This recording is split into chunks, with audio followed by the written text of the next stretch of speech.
This video is dedicated to James Humphreys. James, thank you.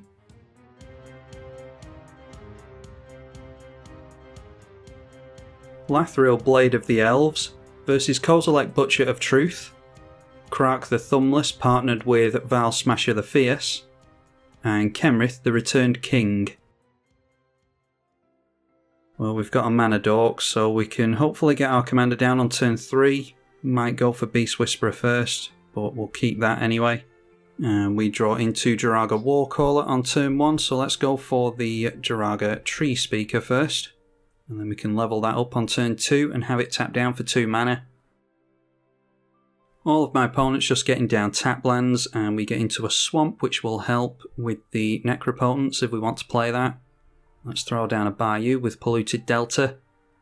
And then we'll level up the Tree Speaker, and nothing to do with the 2 mana, which seems to happen quite often with this. So we'll just have her level herself up. You never know, later on we might want to get her up to level 5 so that all of our elves can tap for mana. And then Wayfarer's Bauble after the Talisman. Krark the Thumbless comes down for Deja Shade, up against 3 patrons of the channel by the way, Go Batman, Deja Shade and Drone of War. And Lightning Greaves comes down for Drone. No Lightning Greaves for us unfortunately, so let's just throw down a Swamp. And how's about a Beast Whisperer? Are we going to see removal from our opponents? Nah. Potentially not actually, so let's go for Lathril instead of the Beast Whisperer. Just going to try and be fast as possible. And tapping down some mana and going for Orzhov Basilica, which means they have to bounce one of their lands back and in for a Temple Bell, so in typical Go-Go fashion, going for a group hug deck, having us all draw a card. We get into Cavern of Souls. Then Krark the Thumbless swings in towards Kenrith. And that is a cut, so there was some removal from the Rakdos player. 4 damage goes onto our commander. But that gets bounced back to hand, so that's good. The Krark losing the flip there, but we know that they've got that removal in hand now at least. The colourless player, just passing through the turn after dropping a land, we get into Llanowar Elves. So we could go for Beast Whisperer and Llanowar Elves maybe? Well, I think the first thing we want to do is swing in with Lathril and get some tokens into play before that gets blown up next turn. So let's go in at Deja Shade, who is the one that is going to blow it up, I'm sure. Grab ourselves a couple of tokens because we haven't managed to buff our commander yet. And then we'll go for the Beast Whisperer. And we'll drop the Cavern of Souls, naming Elf. And that can get us into another dork in Llanowar Elves, which will also draw us a card. Alright, and that takes us into Patriarch's Bidding, so I wonder if there's some kind of board wipe. Maybe we should just bin all of this, including the commander, and then just get it out again with Patriarch's Bidding next turn. We're doing very well here so far. If Krark manages to make a land next turn, then he'll be able to aim the cut at our commander twice. The Temple Bell takes us into a tribal board wipe, so we'll be able to dodge all of our elves. Now a Howling Mine. And cracking the Wayfarer's Bauble. And making that 4th land, so we'll see if he goes for cut a couple of times. There's the first one, and it misses. Does happen with Krark that you can miss the coin flips on this quite a few times. I think I've lost like 7 in a row with Krark. Anyway, going for it again.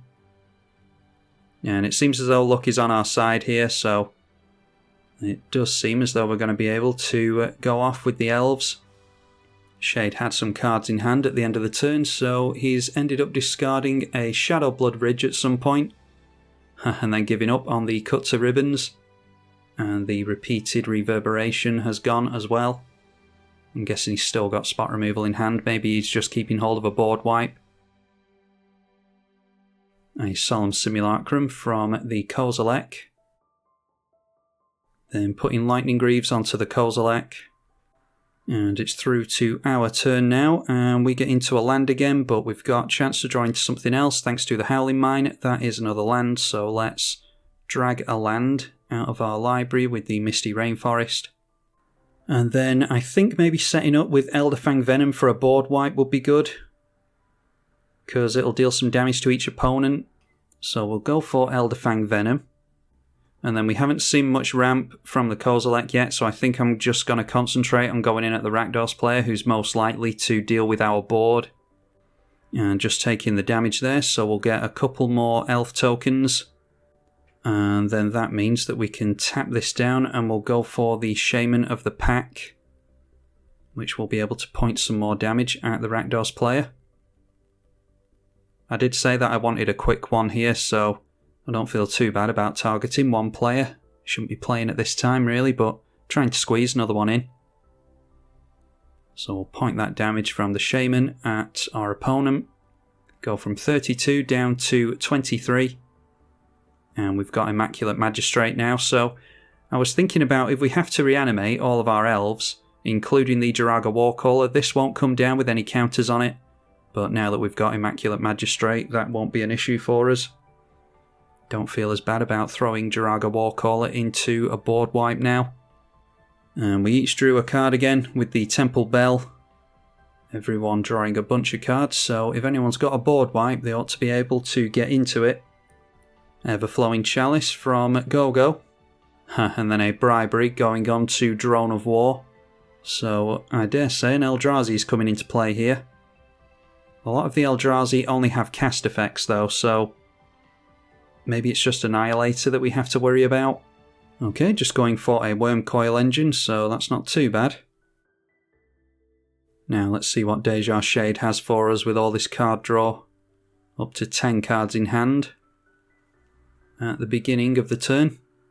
Dropping a Cabal Coffers only has 2 swamps in play at the moment, unfortunately.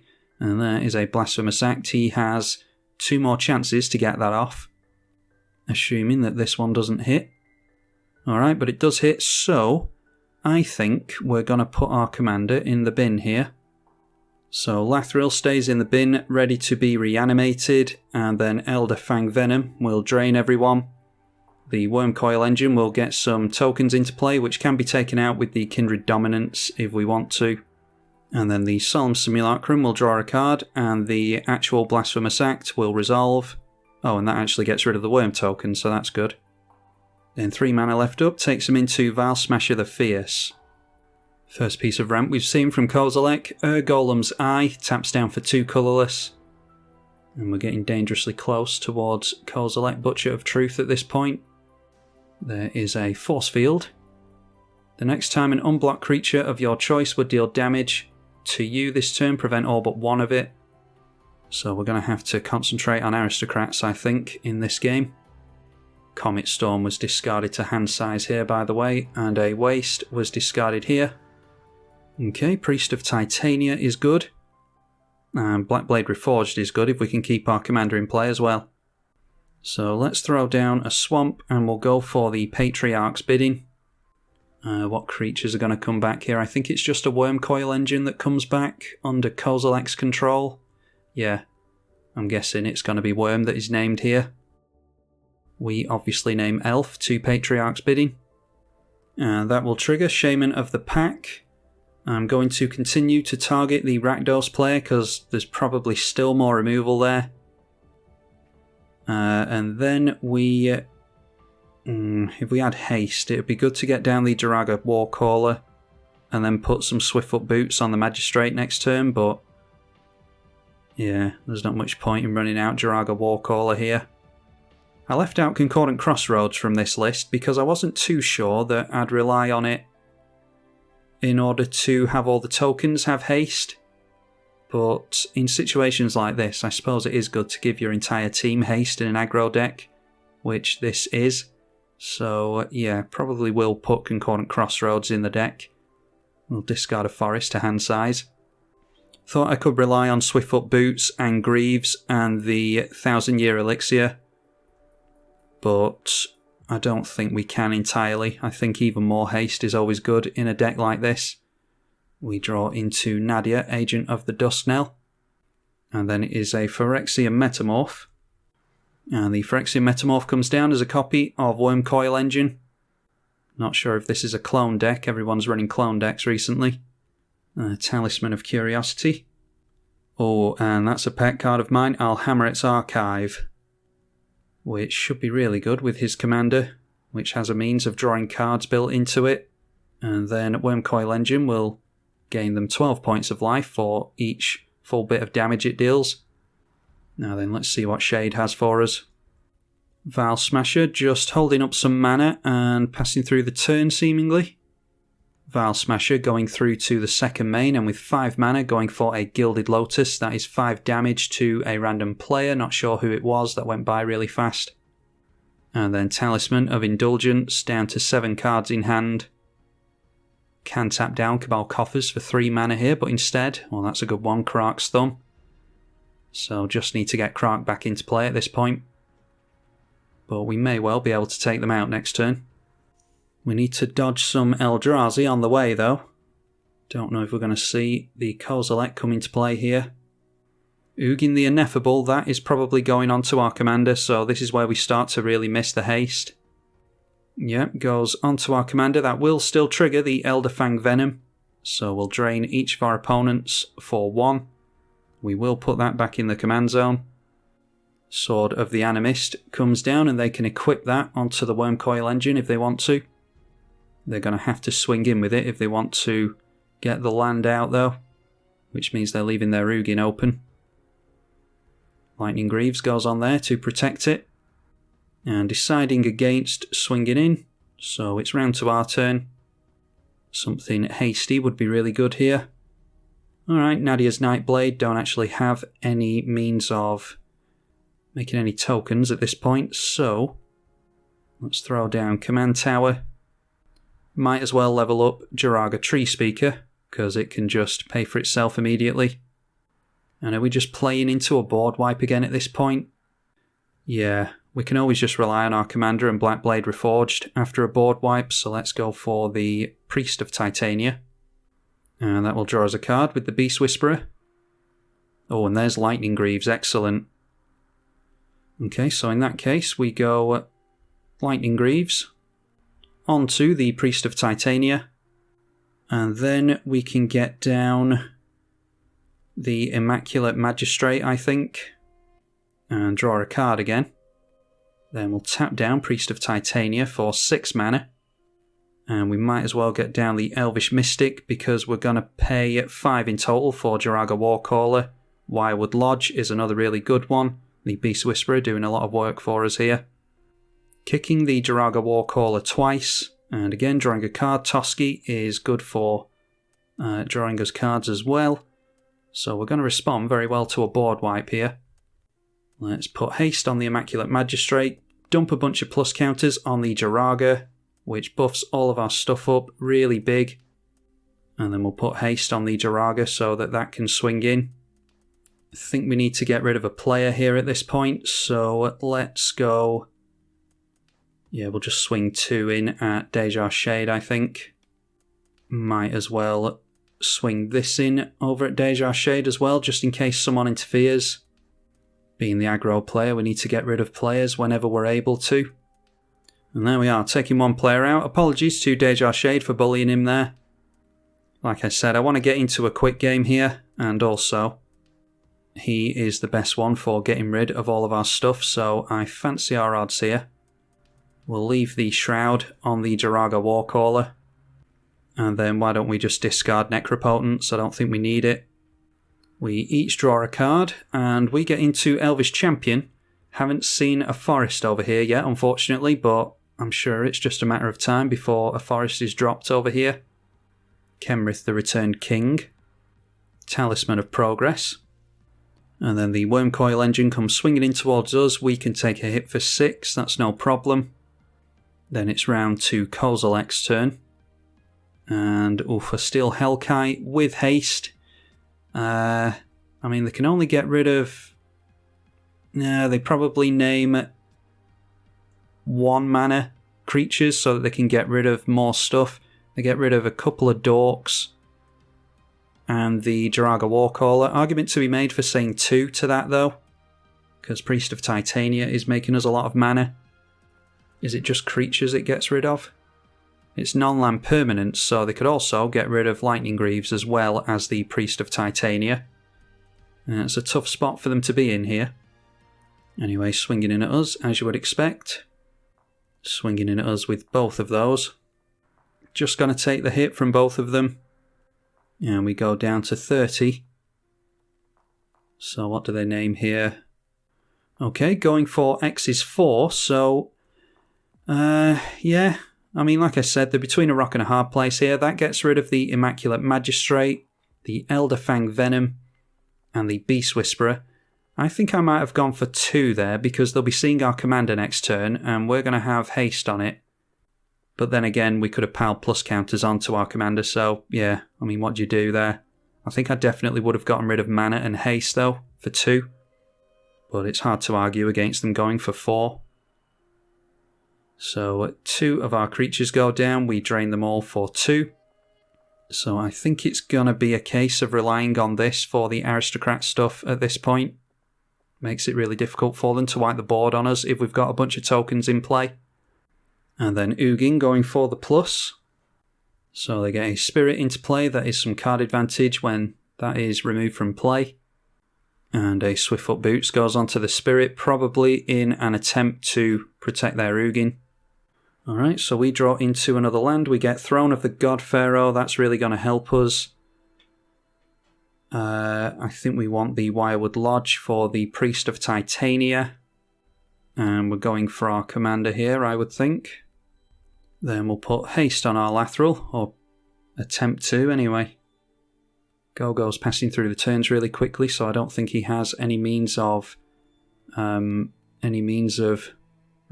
the Lathril. So do we go Blackblade Reforged and try and make a bunch of tokens here for the Nadia's Nightblade? Yeah, I think we can do that. So we'll go Blackblade Reforged, move Shroud off our commander, and hope that we don't regret that. Equip up with the Blackblade Reforged, put the Shroud and Haste back over there, and now we've got a 20/21 that can't be blocked by anyone that only has 1 creature. And then we might as well drop the Throne of the God Pharaoh, I think. Yeah, let's just throw that down. So now we go through to combat. I think we have to take out Drone here. Yeah, if we go Drone, can't block that. He doesn't have a manland or anything. Oh, but he does have the Force Field, doesn't he? Yeah, that's a problem because, yeah, Force Field is really going to hurt here. This prevents all but 1 of the damage, so I think we have to go in at Gogo instead. Force Field doing some really good work for them there. Yeah, let's just go in at Gogo instead and try and take him out. Turns out Gogo has something for us here. Gaining 5 life with the Kemrith, which is actually 10 life thanks to the Alhamret's Archive. And all this time he's had double card draw as well.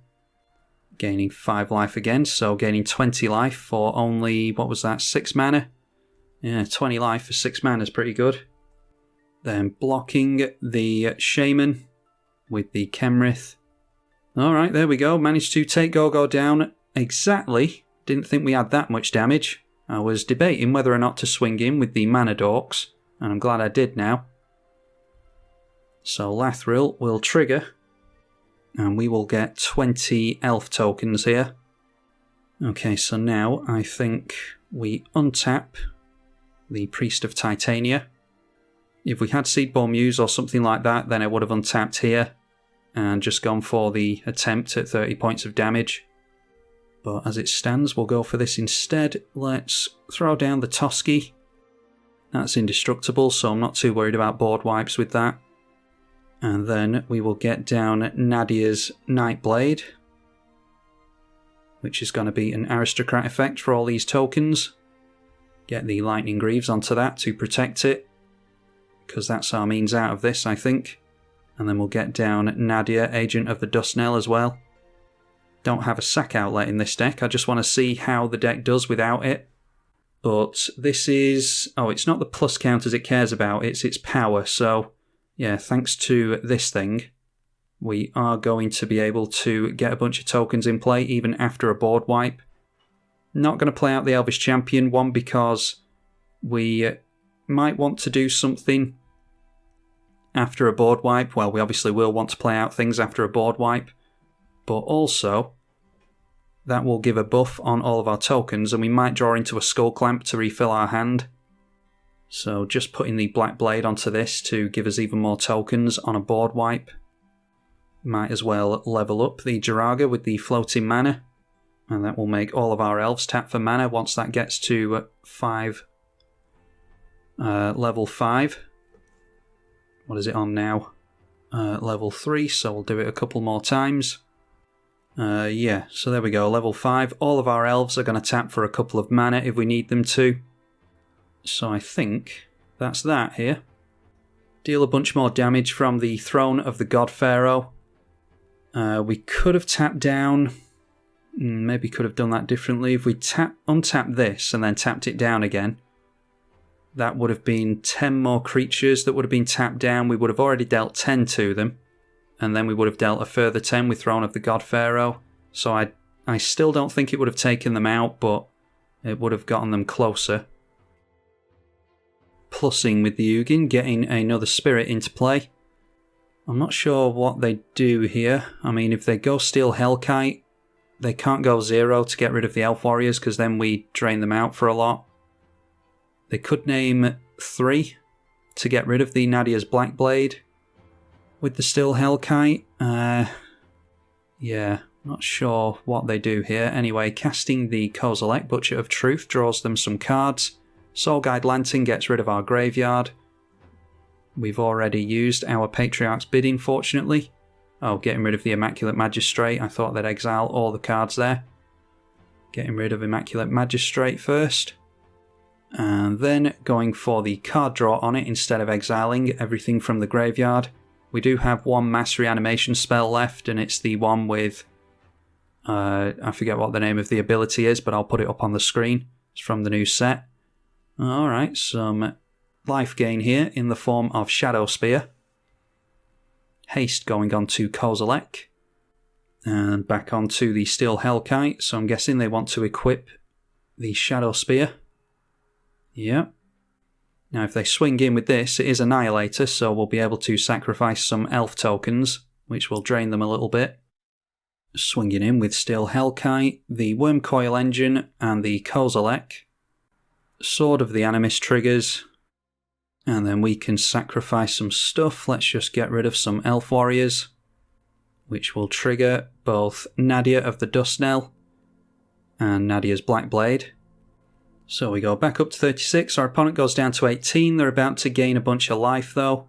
I think we kill off their Kozilek. And let's get rid of Nadia as well, so that we've got a bunch of tokens for next turn to do stuff with.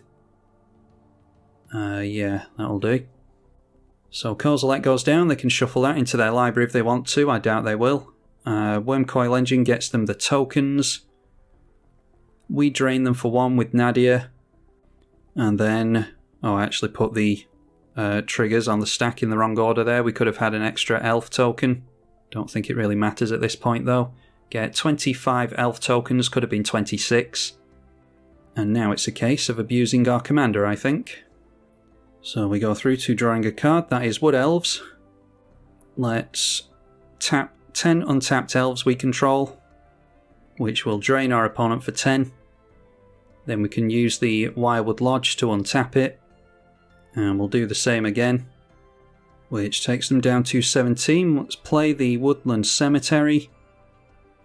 Tap the Priest of Titania for 48 mana. Might as well throw out Elvish Champion, just in case they manage to get rid of our Jiraga Warcaller, which I don't think they can with a single colourless mana.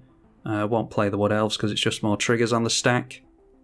We'll go Kindred Dominance and name Elf, which is a one-sided board wipe in a tribal deck. They get a couple of cards into hand from Ugin. We will equip up the Toski with the Blackblade And then we are just turning in sideways here. And pretty sure that we've got our opponent. Alright, so unfortunately for them, they don't have enough mana held up for the force field. They would have to have made a... They'd need to have made a hell of a lot of mana from something there in order to make all of these only deal 1 point of damage. And I dare say, even if we were only dealing 1 damage per creature, we could have got them anyway. But yeah, force field could have been a real issue for us there. Anyway, yeah, Toski triggering a bunch of times. Let's just draw a few cards, see what we were getting into. Yeah, getting into some decent stuff there. Haunting Voyage is the card I was referring to before. Anyway, this is the exact list that I was running in 1v1 the other day, and a lot of you said that you wanted me to play it in multiplayer, so hopefully you all enjoyed that. A big thank you to my opponents, Go Batman, Deja Shade and Drone of War, for supporting the channel and for giving me a game to play to show to all of you today. Massive thank you to them, it wouldn't be possible without them. I'm tribalkai on the EDH channel. Thank you for watching.